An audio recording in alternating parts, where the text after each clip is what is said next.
Right now, we are joined on the BetQL guest hotline by Dylan Strome. He's brought to you by CD Shanahan's Heating, Cooling, and Plumbing. Quality and comfort you can rely on. Stromer, happy Thursday morning. How are you? Pretty good, guys. Pretty good. Nice to be on a little winning streak here. So Yeah, for sure. Looking forward to Saturday. Yeah, Hey, you know what? And you called it last week when we were kind of. First of all, he's leading the team in goals, Yes, right? correct. Seven. And you called Ovi kind of breaking out a little bit. You said, "Don't worry, the chances are coming." And he had two more, right? So he's starting to break out a little bit. What do you? He can't buy an assist though. No. Yeah, you talked about that last week too, Stromer. No assists, man. What's going on there? I don't know what's going on. I don't know. Has to be the longest streak I've ever gone in my entire life without getting an assist. But I mean, the team's winning, and I'm getting some goals. Yeah. And I feel like I'm getting some good chances. And I guess that's the way that the hockey gods are working right now. So I'll take the wins over the assists any day of the week. So we'll take that. I heard you talking to Al Koken between periods after you scored your goal, and I can't remember who was on the ice with you, but you said that you were maybe looking to pass it to him because you thought that the defender would come over to you, but instead you just had to take the shot. I think it was Phillips, the 2-on-1. Yeah, it was Phillips. Yeah, it was Phillips. Yeah, I mean, like on a 2-on-1 especially, you kind of got to read off the defenseman. I think, most players in the NHL are good enough to kind of slip it through the defenseman. So I think their main play is to try to take away the other guy in the 2-on-1. Kind of let the goalie try to take more of the 1-on-1. I think the goalie, I would say, has a better chance of saving, a straight 1-on-1 than kind of like a backdoor tap in. So,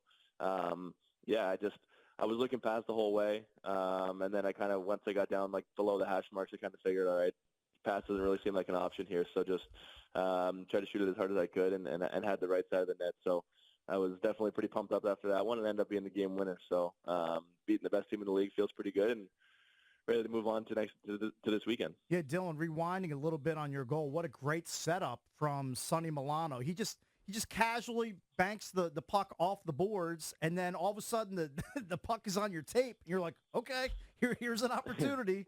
And, Craig Lachlan was gushing about your shot on the broadcast, like how you put it far side on Logan Thompson because he cut off the short side. Yeah, Sonny's a really, really smart player.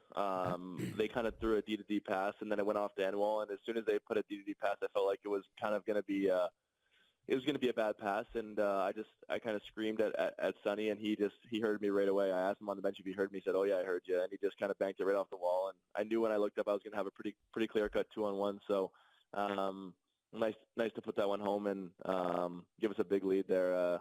And then we had our guy behind us in net just put on an absolute clinic in there. So we knew when we had him going and he was feeling good. We knew that we're gonna end up on the right side of that one. Yeah, what a performance by Lindgren. By the way, is he Charlie or is he Lindy to you guys? I thought they're calling him Chucky. Yeah, well, what's the nickname? He's Chucky. He's Chucky. Chucky. Oh, okay, so I was wrong on both counts. He's Chucky. Okay, but yeah, what a great performance by him. And another highlight to me was Dylan McElrath. I mean, the Hershey call-up, that dude is a badass because he tangled with the Knights' noted tough guy, Kolasar, and in my opinion, I mean, he just punked him. Did you and your teammates know much about him before the game? Because he just got called up from Hershey recently. Yeah, he's known tough guy, Dylan McElrath. Yeah, he's a guy that everyone loves to have on their team. He's honestly such a nice guy, too, off the ice. Like, he's so down to earth. Everyone's so happy to see him when he gets called up. He's the captain in Hershey, and he won a Calder Cup there last year with them, and he's just a great guy to have around. And for that reason, he steps up on a pretty tough 2-on-2 and absolutely smokes the guy. And then he turned around and it was like, I think he just punched the guy right in the face before the guy even dropped his gloves. So he knew it was coming. And then he dropped the gloves. And yeah, Kolasar's a tough cookie for sure. And no, it was a really good fight. I don't think he realized that we had a 4-on-2 going down the other way, but I guess we'll give that trade off if that happens. Talking to Dylan Strome, leads the Caps with 7 goals. They have won 7 of their last 9 games. I wanted to ask you about when you become an enforcer. So you told us last time you and your brothers, you guys start playing hockey when you're young. You were on skates when you were 2 or 3 years old. At what age, like 7, 8, do you know who are going to be the hockey badasses? You mean badasses like tough guys or like yeah, you're gonna be like good? Like I heard the story. My brother's son, my nephew, played hockey, and there was somebody that knew Tom Wilson when he was a kid, and he said, we knew that guy was a mean MFer when he was like 6 or 7. Yeah, I think you can tell pretty early. I think it's like honestly pretty tough for like the guys that are like kind of the crazy ones when you grow up to make it to the NHL.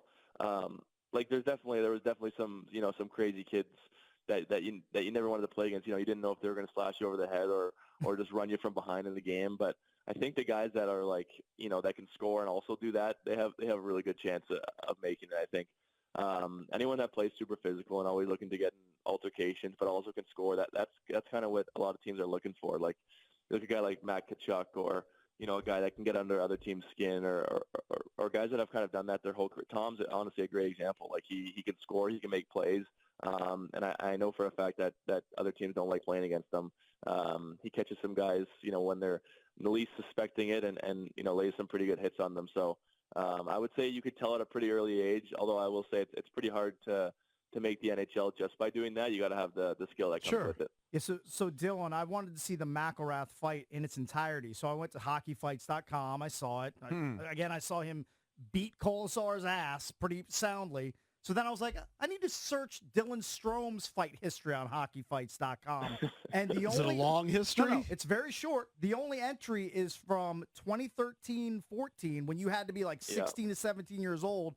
You fought Brett McKenzie, but there's no video. I couldn't see the video of it. I know. I actually looked for that maybe a couple weeks ago, and because there used to be a video on there, and I guess I don't know what happened. I think it's someone said it says on there that the account who put it up deleted their account, I guess. Now on the other hand, did Brett McKenzie make it? I don't even think know. So. I don't believe so. But then I searched Ryan Strome, your brother.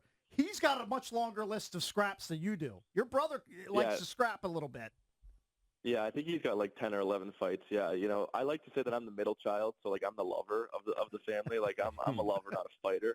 I definitely have a streak in me. I think maybe more towards my brothers when we were growing up, for sure. I definitely have some neighborhood scraps or some brotherly road hockey scraps. But yeah, yet to drop the gloves in the NHL. I guess the time just hasn't arisen. I don't know. I like to think I can be more useful on the ice for those 5 minutes, and maybe I'd be in the box, but maybe there's a time for that. Hey, so who won? I mean, we have no video evidence. What happened in your fight with McKenzie?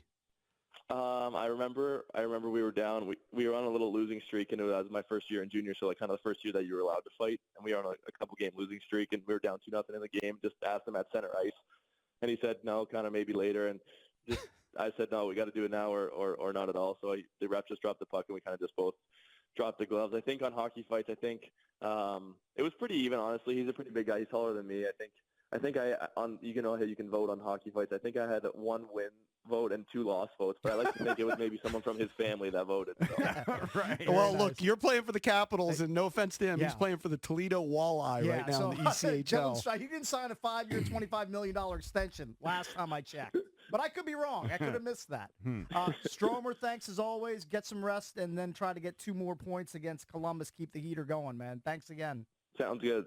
Will do, guys. Talk to you next week. Thank you, buddy. Such a good dude. Dylan Strome from your Washington Capitals. He's only 26. He's brought to you by CD Shanahan's Heating, Cooling, and Plumbing. Quality and comfort you can rely on.